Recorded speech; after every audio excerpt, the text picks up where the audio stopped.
Bonjour à tous et bienvenue sur ma chaîne Vali. Raconte-moi une histoire. Nous sommes le 17 décembre et je vais vous raconter Hier et demain de Joséphine Marchand. Un conte du jour de l'an pour le grand monde. Très belle écoute à tous. J'avais comme de coutume suspendu un bas de ma plus longue et plus belle paire à mon clou particulier, sur un pan du mur de notre grande nurserie depuis bien des jours de l'an, 6 clous réservés à l'usage antique et solennel restaient alignés.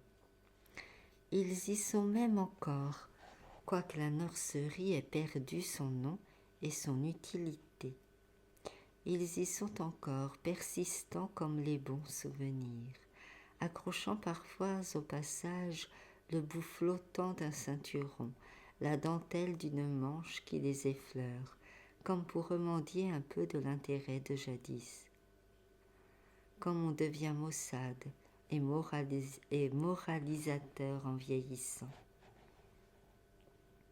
Ces clous innocents qui faisaient autrefois battre mon cœur impatient d'une joie sans borne comme sans mélange, me font m'arrêter maintenant toute rêveuse et philosophante. Je les recompte sur le mur, pensant que tout cela c'est fini, songeant aussi que l'un de leurs propriétaires n'y est plus, ne reviendra jamais, etc. Bien d'autres idées se mettent à me passer dans l'esprit et je reste immobile là, au milieu de la pièce, regardant fixement, nulle part. C'est que ces 6 clous en comptent des choses. Cela chante la poésie, la candeur de l'enfance, au milieu d'un entourage qui accuse l'expérience, la maturité des sentiments, qui trahit jusque-là la transformation graduelle des aspirations chez les bébés grandis. On voit ça et là des livres, des portraits, divers articles parlant tous le langage d'un autre âge. Et, devant le contraste de ces deux époques, l'on se demande laquelle vaut le mieux. Autant que je suspendais mon bras, je n'aurais voulu pour rien au monde perdre mes chères superstitions. Je croyais à Santa Claus avec fanatisme. Que ces dessins impénétrables, que ces dons mystérieux m'inspiraient donc de rêves fantastiques, de conjectures délicieuses. Et mon ingénieuse ignorance me laissait supposer des trésors enfouis en des sphères féeriques, que des notions plus positives m'ont depuis fait oublier. Aussi l'on ne saurait se figurer quelle mélancolie, quel vide se produisit dans mon âme quand ces adorables chimères commencèrent à me paraître moins vraisemblables. Je résistai quelque temps à la désillusion. Je retins comme malgré eux les bien-aimés fantômes qui voulaient s'enfuir. Lutte inutile. Il lui fallut, pour garder ma foi naïve, mes rêves chéris, fermer mes oreilles et mes yeux, arrêter les recherches de ma raison curieuse, oublier les leçons journalières de l'expérience, toutes choses qui voulaient voir, entendre, déduire avec une ardeur désespérante. Je vis, j'entendis, je raisonnai tant qu'un bon jour je sentis avec douleur qu'il me fallait faire mes adieux à mon pauvre Santa Claus. C'était ingrat et ridicule. La dette de reconnaissance que j'avais accumulée, toutes les effusions, les joies du passé, tout cela était donc absurde et faux. J'en voulais aux autres de m'avoir trompée. En somme, je me sentais fort malheureuse. Le monde me semblait bien morose, bien insignifiant. Le coup décisif arriva enfin.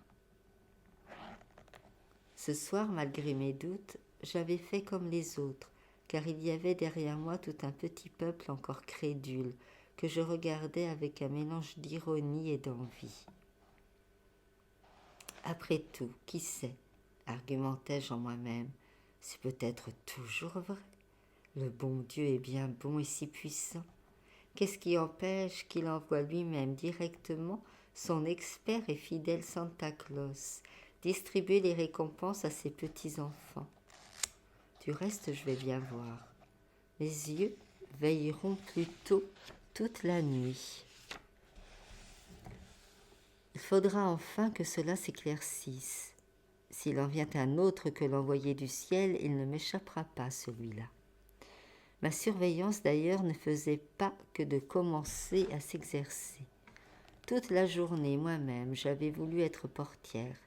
Les allants et venants, les paquets petits et gros, les colloques suspects, fut tout noté avec soin, sans trahir pourtant d'indices révélateurs. Mon scepticisme pâlissait, mes illusions reprenaient vigueur.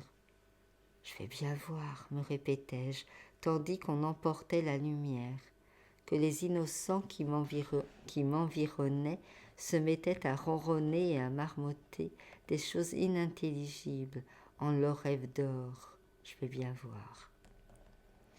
Mon Dieu, qu'il en coûte de voir quand il fait nuit, que la pendule vous berce obstinément de son monotone tic-tac, que le sommeil caresse doucement le bord de vos paupières, engourdi sans bruit de vos pensées.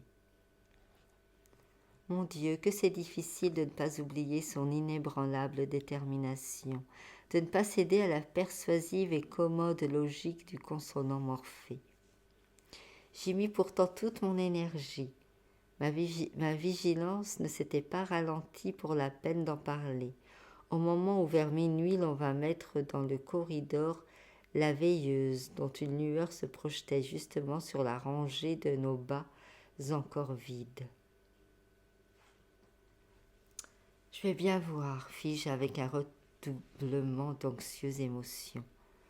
Rien d'inusité ne se passe. Quelqu'un qui rentre dans sa chambre, un silence profond prolongé. Tout plaide en faveur de Santa Claus. J'écoute encore, rien. Je me rassure. Ma tête inquiète et tendue retombe souriante sur l'oreiller. Tous les chers fantômes rentrent en se bousculant joyeusement dans mon cerveau rasséréné. Santa Claus triomphe. Il s'avance déjà dans mon rêve, radieux, courbé sur un fardeau monstrueux, riant malicieusement dans sa longue barbe blanche de givre et d'antiquité. Oh, le beau moment! Je savais bien que ces gens-là mentaient, qui disaient avec de mauvais sourires « Il n'y a pas de Santa Claus. Est-ce que le bon Dieu se mêle de cela ?» On a beau dire, personne ne devine si bien nos souhaits et nos désirs intimes pour cacher adroitement dans nos bas juste les choses que nous voulons. Cher vieil ami, j'aurais voulu lui sauter au cou tant je le trouvais bon d'être revenu. Oh, il devait bien avoir dans ce grand sac de beaux patins pour moi. Je les lui avais demandés avec tant d'instance. Avais-je dormi longtemps quand un bruit soudain me fit ouvrir les yeux? Je l'ignore. C'était un son métallique qui m'avait réveillé. Avant d'avoir pu recueillir mes esprits et de m'être rendu compte de ce qui arrivait, j'avais vu l'ombre du nez paternel effleurer rapidement la muraille. J'entendis en même temps le battement d'une pantoufle qui retraitait en hâte. C'en était fait à jamais de mes rêves merveilleux. Il s'était effacé dans l'ombre sudite.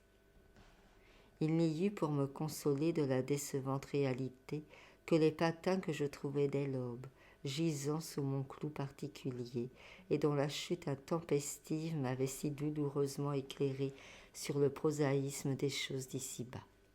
Que de cruelles leçons m'a depuis donné la vie, sans avoir pu épuiser pourtant mon fond de poétique illusion, tant on en amasse en ces folles années de l'enfance. En l'honneur de ce premier de l'an, à ceux qui m'ont lu, je souhaite comme récompense de n'avoir pas trop d'oreilles pour les sinistres avertissements de cette vieille blasée qu'on nomme l'expérience. Libre à eux de ne pas croire à Santa Claus, mais au moins qu'ils lui trouvent des adeptes en leurs petits-enfants, en reconnaissance des grandes joies dont nous lui avons tous été redevables. Voilà, ce joli conte est terminé. Nous avons tous connu ce moment triste. J'espère que cela vous a plu. Si c'est le cas, je vous remercie de liker, partager, commenter, de vous abonner.